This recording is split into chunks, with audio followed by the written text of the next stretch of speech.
Chicago, Brooklyn, let your fro show. Jared Allen throwing it out. Power.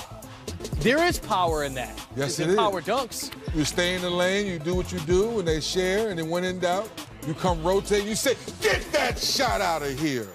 Becoming one of the elite shot blockers in the league. 19 points, 6 rebounds, and those 2 blocks for Jared Allen. I love it. That opened the court for these 2 guys. D'Angelo Russell finding Damari Carroll, who finds Russell back. Yeah, but how about that Brooklyn bench? 52-29 advantage. Absolutely. Carroll adding to that. 20 points in the game. It's still kind of a close one. And then when it's closing time, Shabazz Napier, he's got game for that. Yes, he does. 18 points. But leading the way, a guy you've seen already, D'Angelo Russell, the lefty. I think he's maybe starting to figure it out, Coach. Well, he started to figure it out when Dinwiddie came off the bench and was playing as well as Dinwiddie was playing. He said, I better get my act going. There you go. You see the 28, that's an average night for Russell recently. Last 4 games, averaging 27 a night. Orlando and the LA Clippers. When pushing the rock, you find that guy, Aaron Gordon. I mean, he's in movies for his ability to dunk, right? Well, you got to play good half-court defense, get out and run, and DJ, that's pretty smart of you. Yeah, well, maybe when you're that close to the rim, the shot will go down, but that's not the case for Orlando. They were horrendous shooting the basketball. Well, these high percentage shots, I guess we're seeing all their makes are. Was the big-time block by Obama. Get that shot out of here. Clippers down by 8, but cool, calm, collected. That's how you describe Tobias Harris. That's how you describe Danilo Gallinari. Doc Rivers has done a pretty good job with those 2 forwards, playing one of them as a center sometime during the course of the game. 19-4, Clippers run. Point Then center. Aaron Gordon. Point center, Vucevic with the perfect pass. That's how you get some energy back into your team if you're Orlando. But in the second half, that energy gone. Tobias taking the air out of the balloon. Then Montrezl Harrell. Energy on top of energy on top of energy. Get low to get high. The 4 blue jerseys sitting there, watch Harold go up and finish it off with 2 hands. Love watching him play. Ahead by 9, it's a luxury to have a guy like Lou Will. Keep the foot on the gas. 15-point lead turns to a 17-point lead. Clippers roll easily, 106-96, led by Tobias Harris with a game-high 28. Miami and Atlanta, and the Hawks, they can take flight. Dwayne Wade, though, when he makes a pass like this, might be play of the year. Oh! Derrick Jones. Man. It's a luxury to have a guy like that. Also, Vince Carter. 3D, is he older than you? No, Think so. almost. He's only about 48. He's still getting it done, though. Vince and Jeremy Lin coming off the bench killed Miami. Hawks scored 41 points in the 3rd quarter. Trae Young finding his range in rhythm, 3 for 3 from 3-point range, 19 points for Trae. How about Miami cannot beat the Atlanta Hawks? Hawks 3-0 versus Miami. And Miami came into this one hot. They had won 8 of their last 10. Playing well. But as you see, this was all Hawks all the time. Lynn, 11 points in the final 3 minutes of that 3rd quarter, and then Vince Carter finishing out the game. Oh, how about that? Dwayne Wade still making his farewell tour and exchanging jerseys. Trae Young's going to appreciate that one. Yep, he'll show it to the family back in the day, saying the Hall of Famer D. Wade gave me some time. Young, a lottery pick in this year's draft, but how about the top pick, DeAndre Ayton? Get out of his way. Ooh. Did Charlotte get the win, though? He's been in the weight room. Okay, so Karl Anthony Towns, 28 points in each of his last 7 games, but breaking news from Minnesota. Tom Thibodeau has been fired as the head coach. This, according to Adrian Wojnarowski and Shams Charania, both Yahoo and ESPN reporting that Tom Thibodeau is out as the head coach the Minnesota Timberwolves. And president, too, right? I mean, he was the president, too, coach. So when you get fired, you lose both of those jobs, right? I think you lose both of them. Yeah, I don't think you fire the coach and not fire the president, right? Because he was the president making the decisions for the coach. Well, right time for that? That could happen. You could fire somebody as a coach and keep him in the front office. Right, okay. Okay, like Urban Meyer leaves Ohio State, but he's going to be around some... President and coach, he's out as both. Yeah, as both. So that's 3D, official. Okay. Ooh. Looking at the situation in Minnesota, why now? Well, I guess, Glenn Taylor is the owner who sat down with his group and said, doesn't like the way things are going. The Jimmy Butler situation wasn't great. If you go back and look, and people say the Houston trade was probably better because there was more, picks there. So maybe they sit down and said, let's pull the trigger now before the All-Star break, before the trade deadline. There's more moves to be made, Coach. I look at it as because of their last stretch of 8 games, 5-3, brings them back into the playoff race. They're 2 games out of that 8th spot in the Western Conference. And you just got done saying how great Karl-Anthony Towns has been playing. Karl-Anthony Towns has a direct line to the owner of the team. That's how his contract got done over again. That wasn't a president making that move. That was the owner saying that. So maybe Karl-Anthony Towns knows more than we do about what was going on in that situation. Perhaps that's the reason why we see a rejuvenated Karl-Anthony Towns over the last 8 games. That's just speculation.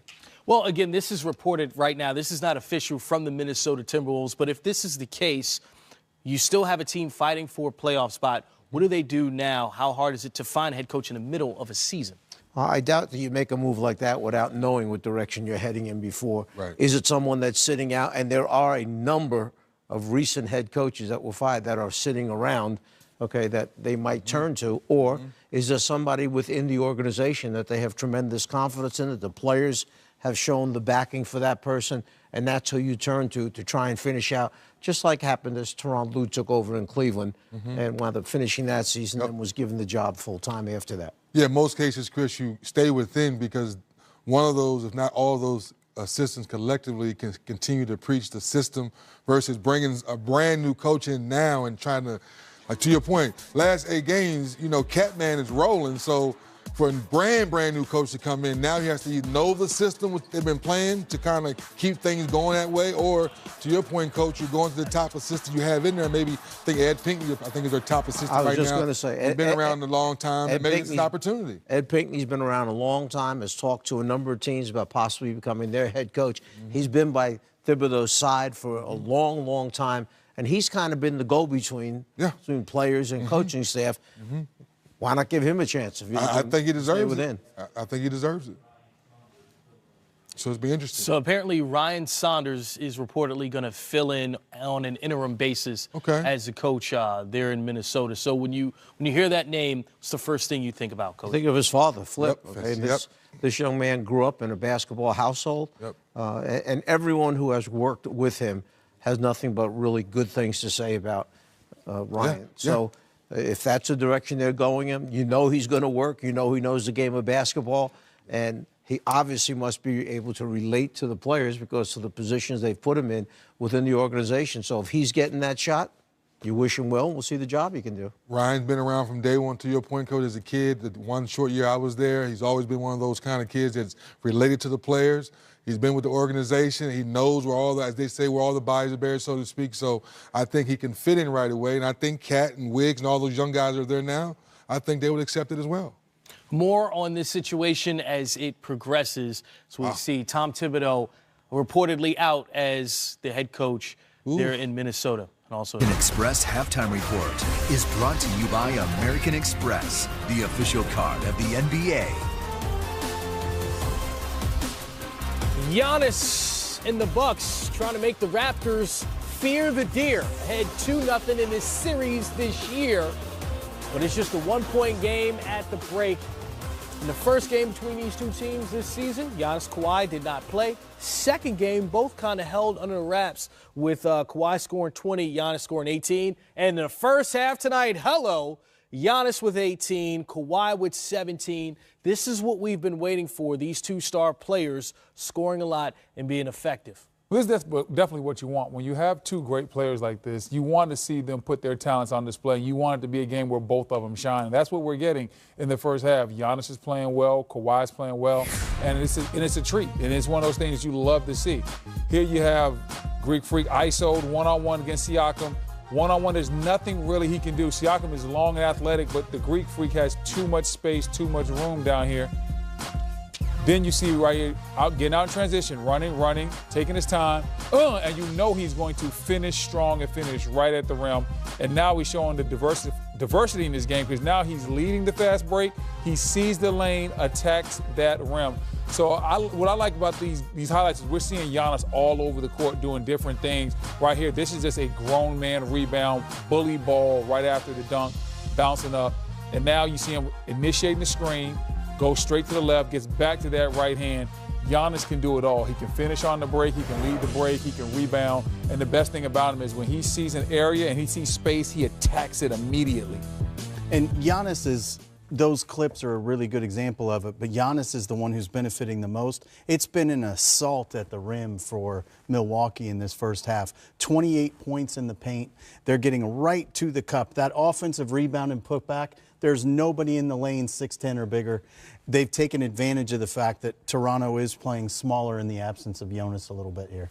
When you look at the rebounding numbers, Giannis is out rebounding Toronto's front line 9-7. Is that something we overlook with his game because we're always talking about the three-point shot or whether or not he's scoring in the paint? But rebounding, at times, he's been dominant. This seems like one of those games with 9 rebounds in the first half. Yeah, he can be dominant as a rebounder. He's also dominant as a playmaker.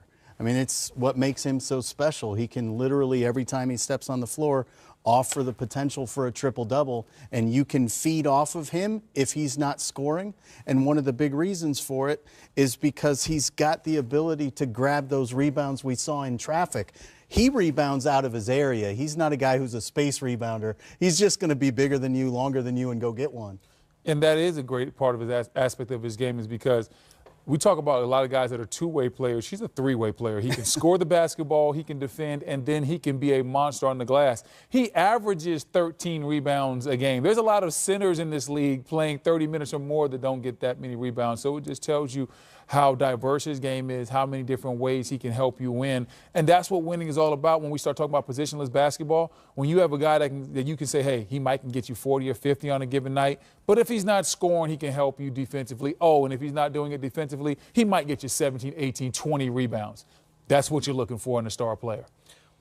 So much focus on Kawhi, so much focus on Giannis. Kyle Lowry not in this game, one of your assist leaders in the NBA this year. Fred VanVleet stepping up. Great for the Raptors in the first half, but we saw him down towards the end of the half with an injury. 3 for 3 from outside. If he's not back in the second half or is not fully effective, what do the Raptors do? Well, they'll probably lean on DeLon Wright, and DeLon Wright's a fine young player in this league, but that's a step down from VanVleet, who I think is probably the best backup point guard in this league, and DeLon is not a natural point guard. He has talent, he has size, he has ability with the ball, but I think Toronto offensively takes a step back if they don't have VanVleet, and on top of that, they already don't have Kyle Lowry, so being down to your third-string point guard normally hurts the offense, and it puts a lot of pressure on guys like Kawhi to try to do even more. And it really changes the dynamic here because they don't have Kyle. Their closing lineup very often is both Kyle and VanVleet. Yeah. So it's not just that they're going to rely on DeLon, it's that they can't put their best closing lineup on the floor at all. That's a great point, Griffin. We'll look for that in the closeout of this game to see what lineup they do end up going with. Kawhi Leonard bouncing back after that loss to the Spurs last night. And the Raptors pull it out over the Bucks. Nikola Jokic had himself a game. 39 points, a season high for him. And that's not the best part of his game, Griffin. It's the passing. It's the ability to rebound, get the extra shot. I mean, just an impressive overall performance for the Nuggets big man. One of the plays they showed there was a big-to-big Jokic dropping it down to Miles Plumlee. Because Jokic is their primary playmaker and they don't need to keep a point guard on the floor, they've been able to play big-to-big a lot this year. They can play an enormous lineup out there with Paul Millsap on the court, with Juancho Hernan-Gomez, with Jokic, with Torrey Craig. they've kept a lot of size on the court, so at the end of games, they tend to overwhelm some teams on the defensive side, and they have absolutely picked up what Coach Malone is trying to do. You said overwhelmed. How about this is an underwhelming ending? Jazz head by 3 final seconds. What was that? Reggie Jackson throws the interception. And Blake is overwhelmingly disappointed. So is Dwayne Casey. Wait a minute. How many points were they down? 3. Okay. About 10 seconds to go.